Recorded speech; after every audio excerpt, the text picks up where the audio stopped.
Sarve bhavantu sukhinah, sarve santu niramayah, sarve bhadrani pashyantu, ma kaschid dukkha bhag bhavet. Om Shanti Shanti Shanti. Hari Om Tat Sat. May all be happy. May no one suffer from any illness. May all see only goodness everywhere. May no one suffer. May there be peace, abiding peace everywhere by the grace of God. Good morning, friends. The subject of my talk this morning is handling action and its consequences. Okay. Now, I was born in the oldest living faith of the world, which is called Hinduism, but our ancestors would call it the perennial religion, Sanatana Dharma. They didn't know the word Hinduism. It was invented by the British when they ruled India for nearly 200 years. And so it was perennial religion. And all questions could be asked in this religion. The word blasphemy was not there in this religion. That's why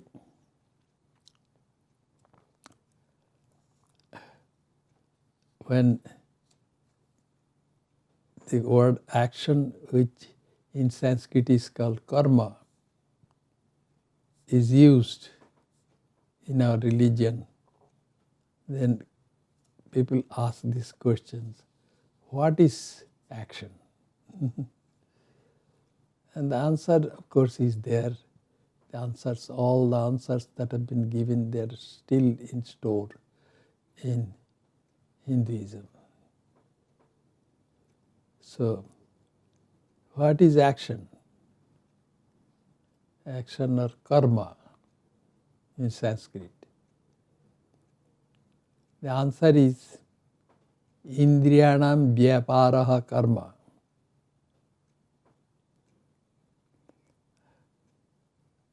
Anything in which the sense organs are involved, that is called action.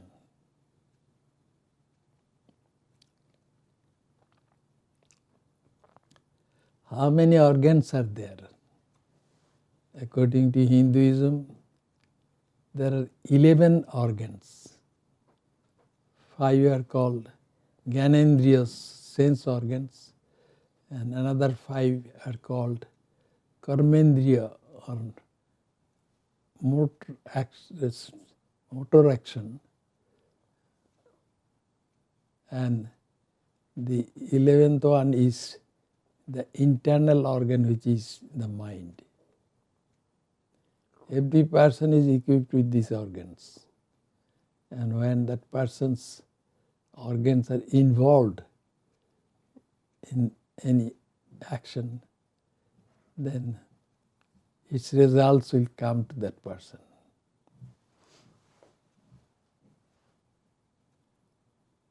Every action has its effect. That is admitted by Hinduism. And another thing we have to remember, that is Nahi kaschit shanamapi jatu tishthetya karmakrit. A person cannot stay without doing work, even for a moment. That is there in the scripture called the Bhagavad Gita, which is claimed to be the essence of all the Upanishads and the Vedas.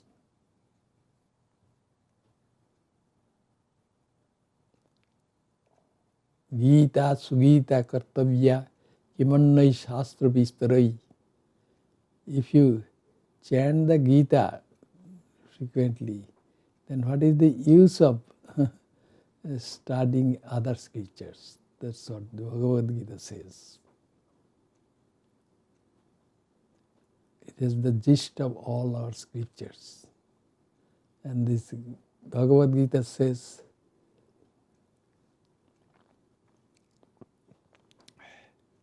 that even for a moment a person cannot remain without doing action, performing action. Nahi kaschit shanamapi jatu tishtetya karma. Even the effort not to work turns out to work. There is a story. A man came to a village in India. It is an ancient story. And he had some power. He could make dead things alive by his mantras, holy chants.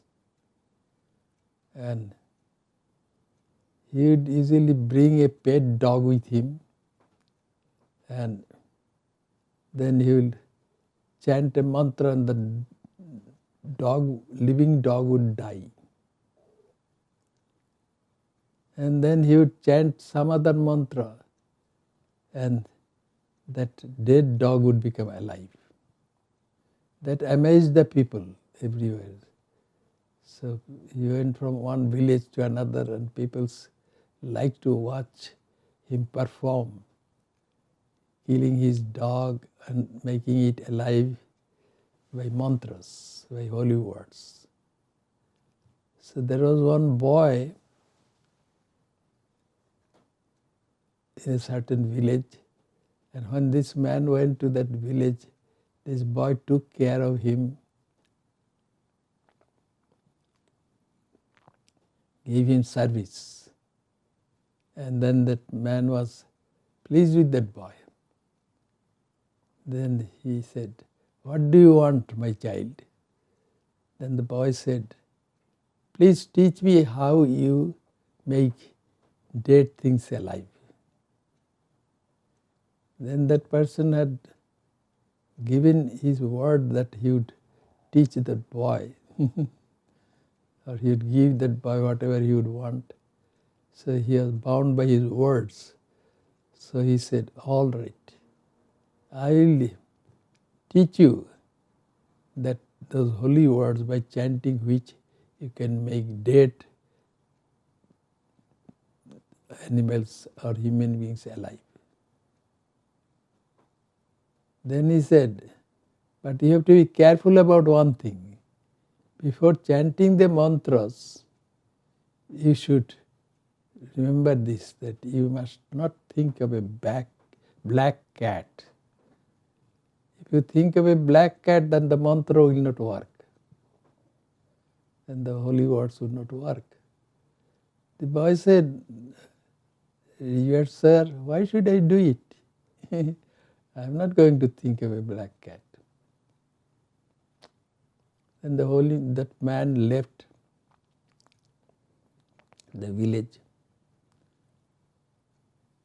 Then this boy wanted to display his power to his neighbors. Then the neighbors had some dogs, and he would ask them to bring their dogs to them. Then he would chant those holy words to make these living dogs dead. But nothing happened to the dogs. He became a laughing stock in the village. After about a year, that same person came to that village. And the boy said to that person, "You gave me the mantras, but the mantras don't work, sir."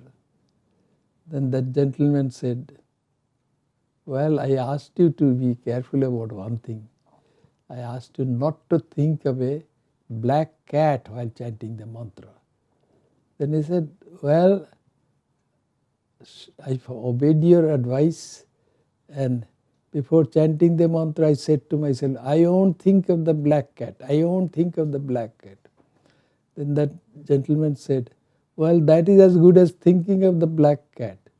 Even your effort to not think of the black cat made it a thought. That's why it didn't work. So, work is not that simple. Its effect will always be there.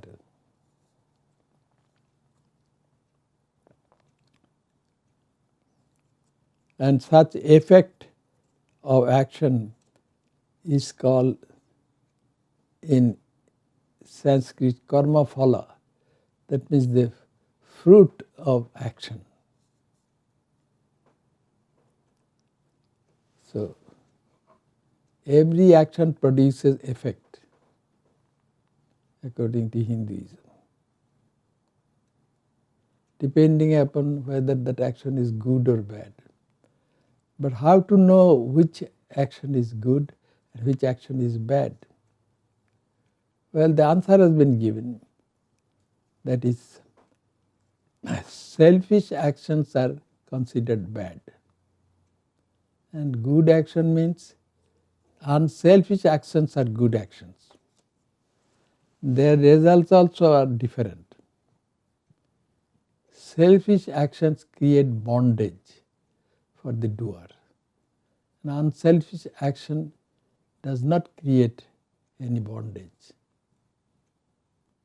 So, good action is unselfish action.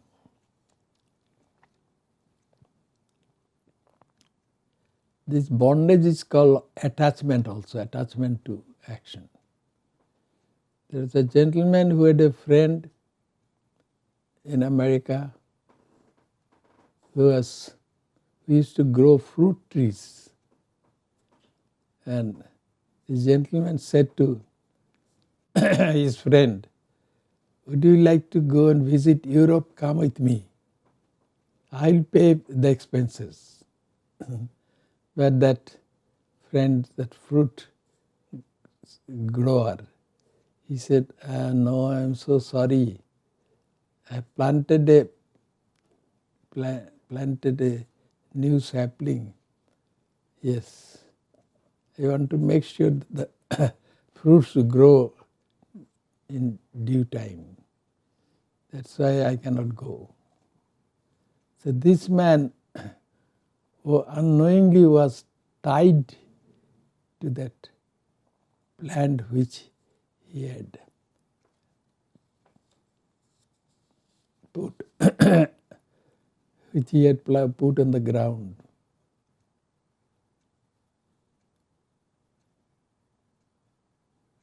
Hoping that it would grow and then eventually bear fruits for him. So this is called attachment, as though some invisible rope is attaching the doer to the fruit of his or her action.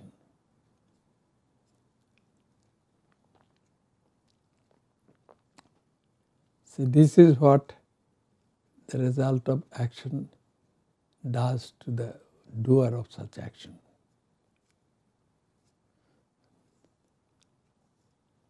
And had that person not had any attachment to the fruits of the plant that he had planted, then he could go to Europe with his friend. But as though he was tied to that action, to the results of his action, that's why he couldn't go. So also there are some actions which create such attachment, and such attachment is called bondage.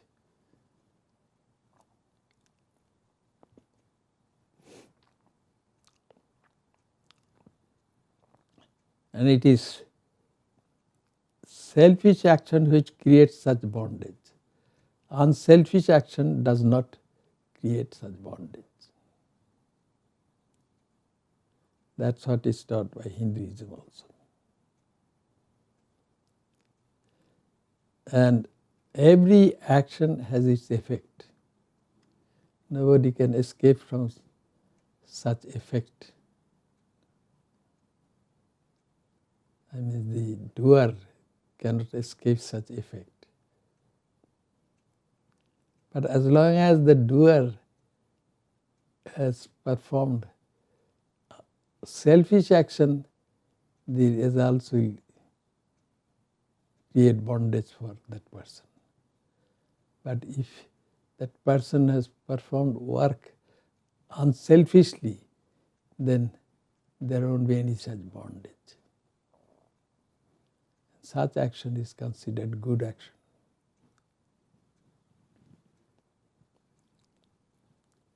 That's why the scriptures of Hinduism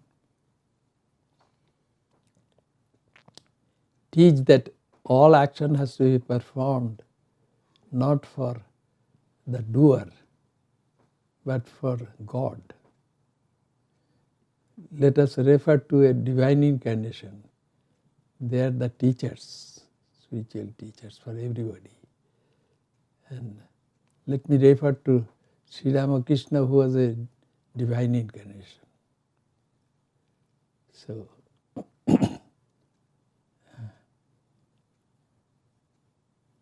he used to say,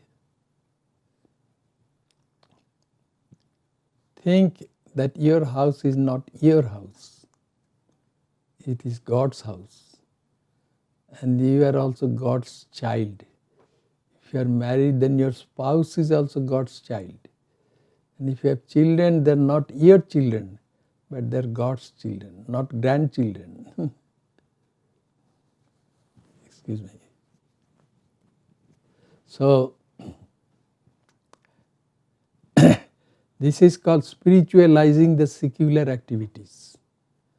And if you have to work to earn a living, then think that you are serving the children of God and God is giving you some allowance for that service. Then there won't be any bondage. A person who is called a householder will no longer be a householder. That person be unselfish, and there won't be any difference from a householder and a monk or a nun.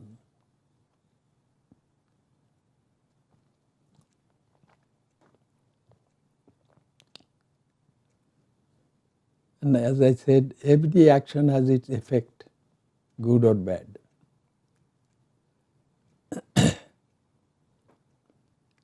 So, not all effects of action are available immediately. There are some actions which produce immediate effects. If you put your hand into fire, then your hand will be burnt. The result of your action will be immediate. But if you plant the seed of a tree, then it will, hoping that you will get the fruits of the tree in course of time. Then it will take many years for the fruit to grow on the tree. From the seed there will be a plant, the plant will grow up to a big tree, and that big tree will have such fruits. So some have late bearing effects.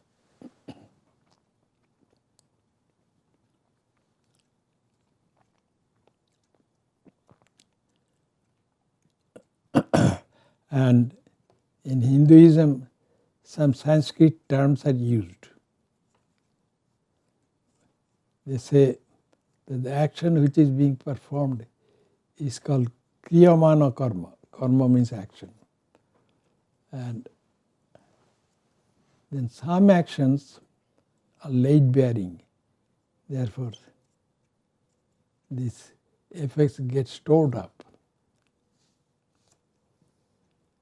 A person invests money in bank, and he puts money in CDs. That means the money will not produce interest immediately. It will take a few years. A 5-year CD maybe he has bought with his money. But the result of that action will be laid bearing. After 5 years only he will get the result.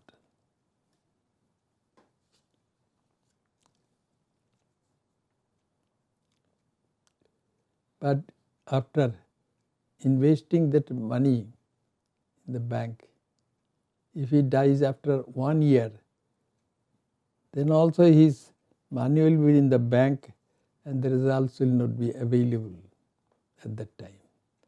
Only after 5 years the result will be available. So what he can do is he can put the money in the bank and instruct the bank that when the results, that means when the money will mature, investment will mature, let the results go to a certain temple or a church. And that will not create any bondage for him. Otherwise, after his death, his soul will still be there and the mind will be still there and will be thinking of the money that he deposited in the bank.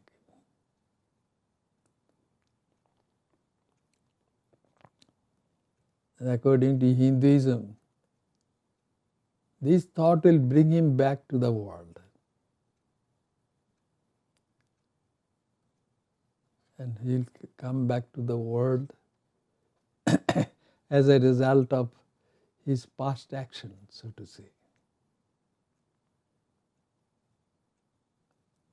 And when that the effects of his past action become available to him, then that will be called Prarabdha Karma. So a person will acquire a body and every other thing that the person may have after his or her birth. And that is due to his past action which has become effective now. This is called Prarabdha Karma. Some people are born blind and some people are born with good eyesight, etc. Why this difference? Hinduism says it is due to the result of that person's past actions done in the previous incarnation.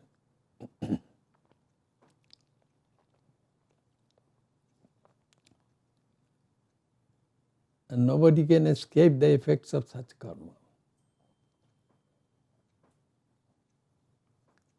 Except some people who are exceptional, they are called divine incarnations. They are not tied to the effects of their actions, because their actions are all 100% unselfish action.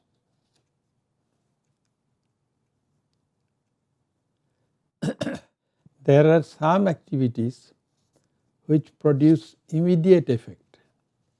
Just as I said, if a person puts his hand into fire, then his hand will get burnt immediately. So also there are some actions which are called Untitled Karma, very bad actions, extremely bad actions. They produce their effects in this life itself.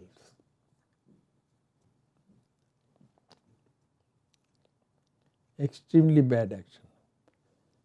What kind of action? That is killing or hurting a saintly soul or a holy temple, that is action. Or hurting a defenseless woman. These are considered Untitled Karma. And their results will be, one has to go through such results in this life itself. Before coming to this country, I was attached to the headquarters of our monastic order. The headquarters would send me to a lawyer who was a devotee of Sri Ramakrishna in Calcutta for some legal advice off and on. And then I was a young man, and that gentleman, that lawyer, developed some fondness for me. He would treat me as though I was his son.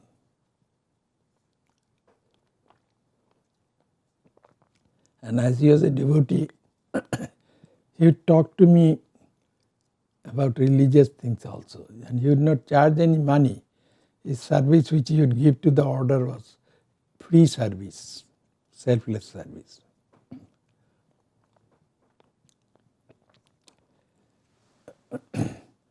One day when I went to him for some legal advice, as had been wanted by our monastic order, and then he asked me, "Did you read the newspaper this morning?" I said, "No, I don't read the newspaper." Then he said, "Had you read, you would know one thing. The Attorney General of India has been murdered by a person in his bedroom." Then I said, "Oh, I'm sorry about it." Then he said, "No, that Attorney General got the effect of his bad action which he performed." What bad action? He had tried to harm the Ramakrishna Order. That's what he said. It seems one very rich man, a landlord, had two wives. The young wife was not very spiritually oriented, but his older wife was so. So he gave more than half of his property to the Ramakrishna Order, and the other half he divided between two wives. Then that gentleman would go and travel to different countries. At that time he would leave some legal documents where he would put his signature, but in case during his absence something legal had to be done, then those documents would be used, because with his signature they could use that as a document.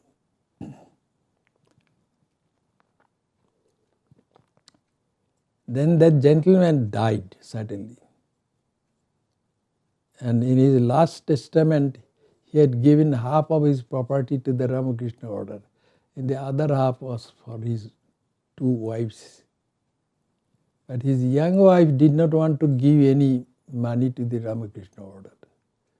So what she did was, he took the advice of a lawyer and made him write a false will, testament. And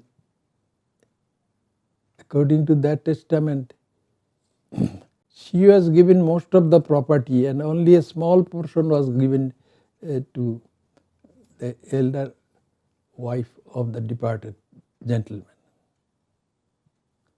And there was a lawyer who used to stand for witness. But this was a false testament. Yes, this was not done by the gentleman when he was alive. And when I went to see that lawyer friend in Calcutta, lawyer devotee, he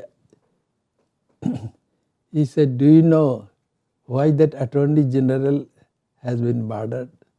I said, "No, I do not know it." He said, "Because he had tried to harm the Ramakrishna Order. It was very bad work. That was Untitled Karma." So he got the result.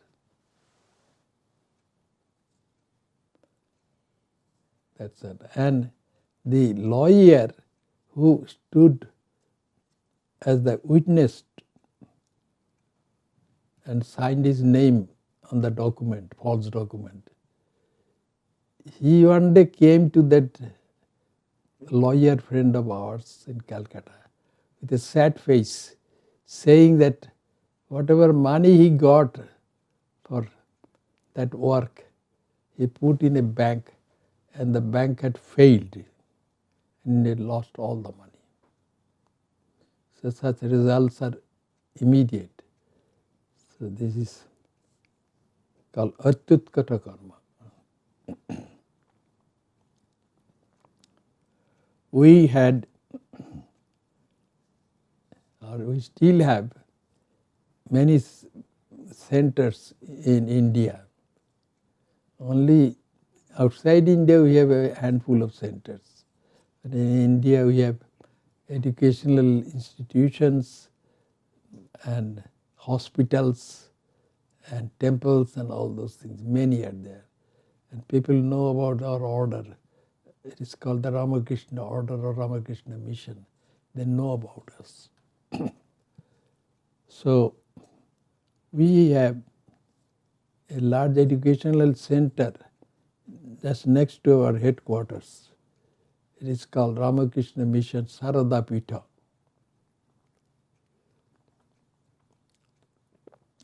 It is named after the Holy Mother Sri Sarada Devi. And there was a Swami, his name was Swami Bhaskarananda, and he was a very saintly Swami. He was in charge of that center, and during his time the center gradually grew to be bigger and bigger. And there were some monks who would be there.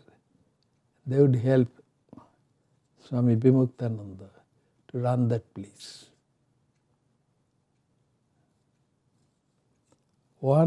Several monks of them were engaged as teachers in the colleges that would be run by that particular center. And that center had a large number of cows, and somebody had to take care of those cows. And a monk was there, he did not have enough education, and he was given the task of taking care of the cows. He was not very happy. And he would speak against that Swami, Bhaskarananda, who was in charge. Behind his back he used to do that. Swami Bhaskarananda heard all those things, but he would not say anything to that monk. Then time came when Swami Bhaskarananda became very ill. He was in his deathbed in that center. It's called Sarada Pitha. And the monks of that center at that time stood around his bed. And one of those monks who used to take care of the cows and who would speak against him was also there. Then Swami Bhaskarananda looked at him and said, "Now I am down and out. Now you will be happy. I won't be here, whom you can blame anymore." So he had been hurt by the behavior of that monk, but he didn't give expression to that.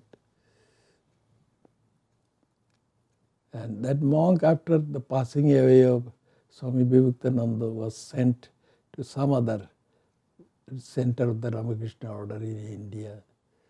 At that time I saw him, and he was a loving soul. And I was a young monk, and he was many years older than me. And then I was sent to this country. During one of my visits to India, I saw that he was in the convalescent home of the Ramakrishna Order at the headquarters. And I went to see him, and he was in bed, but unfortunately he had lost the use of both of his arms. He could not use his arms. It was a pitiable sight. So I had been sent to India by our order here in Seattle, and somebody had given me money for the travel, and there was some money left after my travel. So I gave that money to the headquarters and said, let this money be spent for that particular Swami. I was really sad to see his condition. He was a loving soul. Then after my return to the United States, I talked to Swami Adisharananda, who used to be a monk of that particular Sarada Pita center.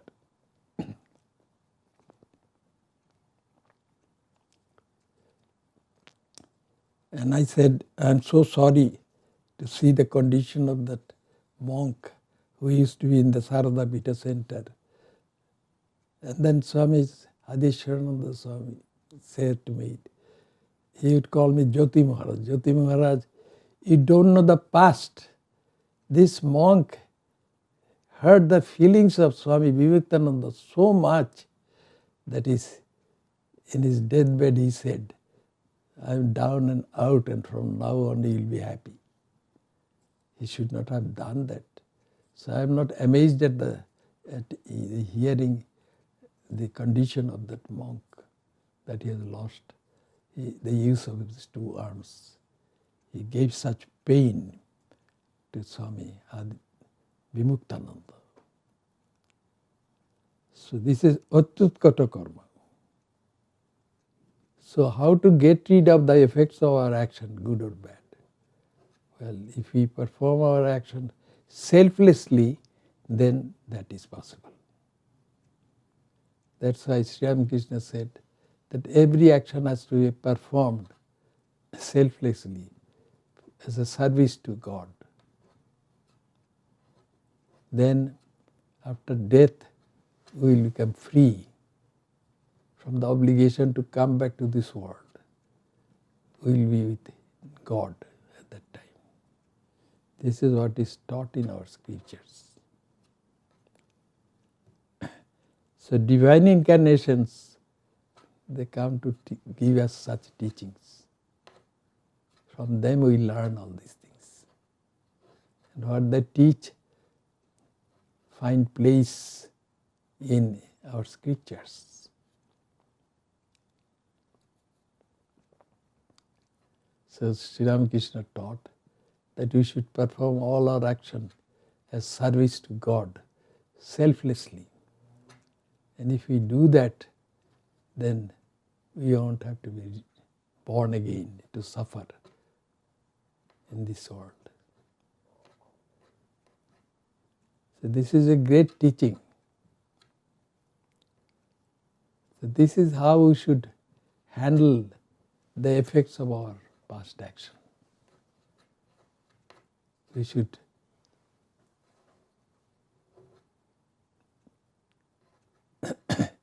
should perform action selflessly.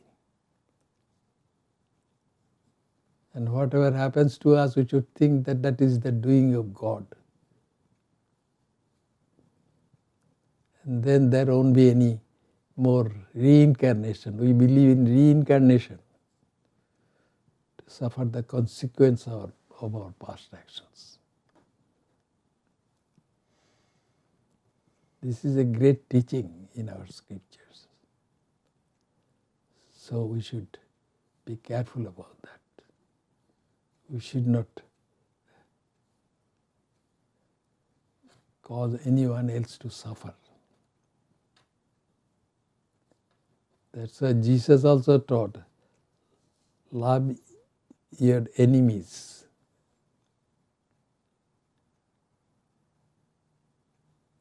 Even Islam has taught that anyone who tortures others is not loved by God. So we should not, and all this torture and everything is done as long as we have selfishness. When we don't have selfishness, then that results will not be creating bondage for us.